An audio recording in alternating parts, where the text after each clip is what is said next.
как тебе наша новая математичка? Я вообще в шоке. Такая молодая и в школу пришла работать. Явно саморазвитием не занималась. Вот и работает за копеечную зарплату. Митяю к доске. Напиши мне тригонометрические формулы. Но ведь мы еще не проходили эту тему. А ты что, у нас саморазвитием не занимаешься? Хочешь, как я, учительницей стать? Алин, я просто в шоке.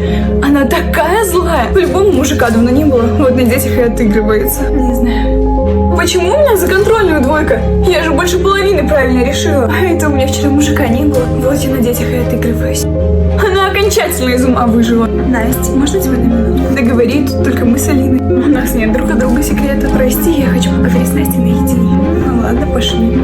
Настя, хватит жаловаться Алине на новую математичку. Ты считаешь, что Алина стучит на меня? Мы с 5 класса дружим и всегда обсуждаем учителей. Может быть, с другими учителями так и было. Но наша новая математичка ее родная сестра.